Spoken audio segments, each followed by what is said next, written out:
Nous sommes très heureux de vous retrouver sur la panafricaine Medi 1. Soyez les bienvenus dans l'invité de la rédaction. Selon une note sur l'environnement des affaires en Côte d'Ivoire, à l'instar des pays émergents, la Côte d'Ivoire a engagé des réformes en vue d'améliorer son environnement des affaires afin de favoriser le développement d'un secteur privé dynamique et compétitif à l'échelle internationale. Qu'en est-il concrètement aujourd'hui, surtout pour les jeunes entrepreneurs? On en parle dans cet entretien. On a le plaisir de recevoir Moni Trifo. Bienvenue sur notre plateau. Merci, monsieur. Vous êtes fondatrice de l'ONG Emerge Lead. Oui. Avec vous, nous allons parler de l'environnement des affaires. Alors, l'ONG Emerge Lead a pour ambition de renforcer et promouvoir les capacités des jeunes pour en faire des citoyens leaders dans le domaine, enfin dans le développement. Comment se traduit sur le terrain cette ambition? Cette ambition se traduit déjà par la formation des jeunes, parce que tout part de la formation, et ensuite d'améliorer leur accès à l'information pour qu'ils puissent donner vie à leurs initiatives. Et quand vous recevez ces jeunes, quel est le procédé? Vous recevez des jeunes qui ont beaucoup de compétences, qui ont un cursus scolaire. À quel niveau est-ce que vous évaluez le besoin de formation pour leur distiller cette formation? Nous recevons d'abord des jeunes en grande majorité étudiants ou primo-travailleurs. Très bien. Donc, ils débutent leur vie professionnelle et qui ont à cœur d'avoir un projet entrepreneurial. Donc déjà, la formation, c'est déjà de préparer ces jeunes-là en sorte que leur projet puisse fonctionner. Et on n'intervient pas seulement qu'en Côte d'Ivoire, on intervient dans plusieurs pays africains. Donc c'est à ce niveau-là que nous agissons. Nous nous intéressons aussi aux jeunes des zones rurales, il ne faut pas les laisser pour compte, qui sont peut-être dans l'initiative, mais peut-être pas dans l'initiative formalisée. Donc beaucoup sont dans l'entrepreneuriat agricole, mais ils ne sont pas encore formalisés. Et donc nous travaillons aussi sur ces questions. D'accord, on voit beaucoup de jeunes qui, comme on le dit, vont loin dans leurs études, font de grandes études, et on aurait l'impression qu'en sortant de ces études-là, ils sont prêts à l'emploi, prêts à l'entrepreneuriat. Mais quel est le constat qu'on fait sur le terrain? On a l'impression finalement que quand on finit tout ça, il faut venir recommencer à apprendre les b.a.-ba même de l'entrepreneuriat. C'est bien cela? Écoutez, quand nous faisons de longues études, ce ne sont pas des études d'entrepreneuriat. Très bien. Ce sont des études de droit ou des études d'économie.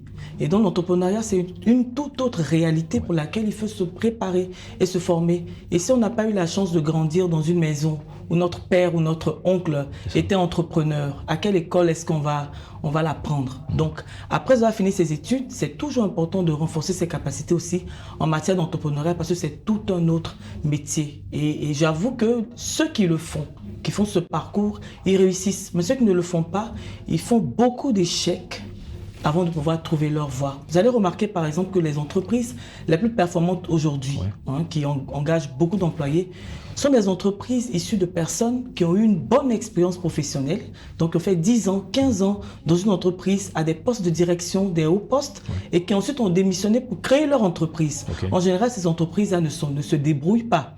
Elles ont un vrai projet professionnel. Exactement. Et c'est ce que les jeunes là, c'est à ça que les jeunes doivent aspirer. Est-ce que ça veut dire que les jeunes que vous recevez ou les jeunes de façon générale doivent d'abord être en entreprise, avoir de l'expérience avant d'avoir l'idée de créer son entreprise? En tout cas, chez moi, c'est une exigence. Tu veux entreprendre, il faut acquérir déjà une bonne expérience professionnelle. Donc, ce n'est pas l'expérience à tout va qu'on voit un peu partout. Non. Entreprenez.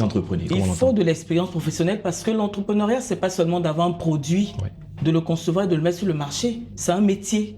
Et donc, gérer une entreprise aussi, c'est du management. Ça demande de maîtriser les ressources humaines, de maîtriser le droit, donc tout ce qui est juridique, de maîtriser tout ce qui est marketing, communication. Donc, il faut apprendre. Bien entendu. Et donc, quand vous êtes déjà dans un climat, dans une entreprise, vous voyez un peu comment ça fonctionne. Et vous pouvez prendre aussi les standards d'excellence dans une entreprise. Mais en Afrique, nos standards sont déjà bas. Donc, pour un jeune qui n'a aucune expérience professionnelle et qui crée son entreprise, vous imaginez un peu le niveau, par exemple, de service clientèle qui sera délivré, les procédures. En général, nous avons de grosses boutiques, mais qui ne sont pas vraiment des entreprises. Avant, quand on parlait de création d'entreprise, c'était une sorte de parcours de combattant. En 2011, il fallait 30 jours pour créer une entreprise. Depuis 2014, avec le guichet de l'emploi unique, tout ça, avec le CPC, aujourd'hui en 24 heures. Est-ce que c'est une très très bonne nouvelle? Alors, déjà, ça se faisait effectivement en 24 heures. Il y a eu quelques difficultés. Je pense qu'aujourd'hui, si on va sur le terrain, on va se rendre compte qu'on est reparti encore à 2 semaines, 30 jours. Mais je pense que c'est une situation qui dure depuis de quelques années, mais ça va rentrer dans l'ordre. Mais aujourd'hui, effectivement, c'est ça. C'est ça. Et on se rend compte qu'il y a beaucoup d'entreprises chaque année qui sortent. On peut avoir l'impression que c'est une très bonne nouvelle. Cependant, la viabilité de ces entreprises, quel est le constat aujourd'hui? C'est ça. Il y a quelques années, effectivement, on avait 9 000 entreprises qui ouvraient au niveau du CPC. Aujourd'hui, nous sommes à 15 000. Donc, si ça continue, on va arriver à 30 000 entreprises. Effectivement, c'est une bonne nouvelle. Ça montre quand même que le tissu est dynamique, que les jeunes en veulent, que les gens veulent ouvrir des entreprises. Malheureusement, je crois qu'on a quand même une bonne proportion. Hein. En général, les PME ferment au bout de 3 ans. On a peut-être 80% des PME qui ferment.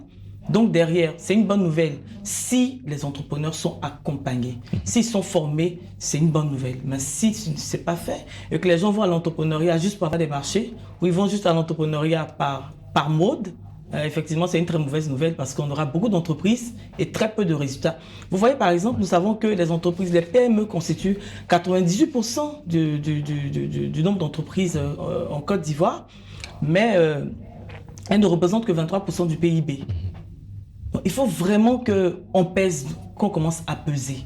Et cela passe par la structuration, la formation, c'est vrai, le financement, et pour que nos PME soient vraiment solides. Je l'ai demandé à quelqu'un un jour sur le plateau, le financement avant la formation avant le financement. Vous qui êtes coach dans le domaine, qu'est-ce que vous dites à ce niveau? On ne met pas la charrue avant les bœufs. Et qu'est-ce qu'est la charrue ici? La charrue ici, c'est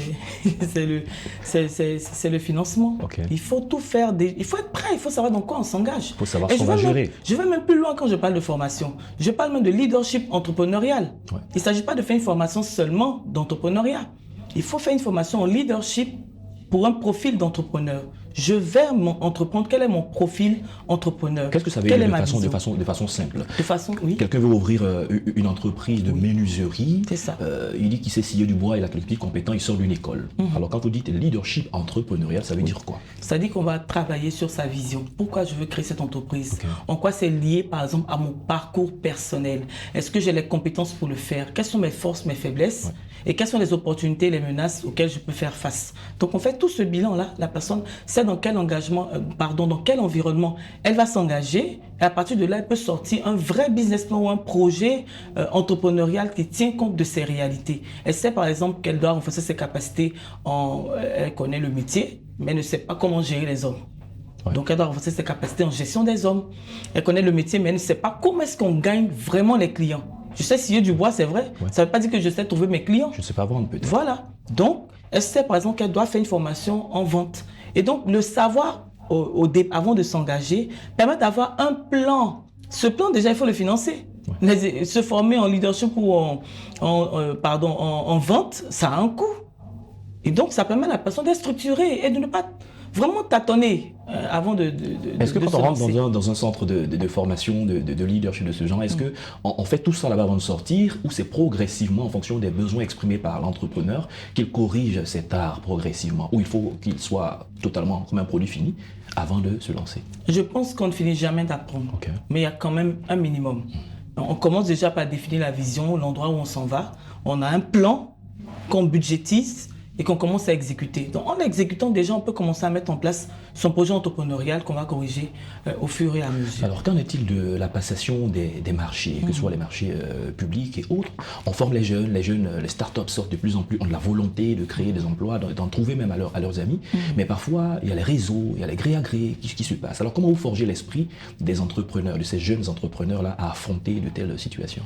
Donc écoutez, déjà les gré à gré, ça commence à diminuer parce qu'il y a eu beaucoup de plaintes à ce niveau-là. Et aujourd'hui, l'État a pris vraiment des dispositions pour que les jeunes aient accès au marché public. Il y a 30% des marchés publics qui sont dédiés aux PME.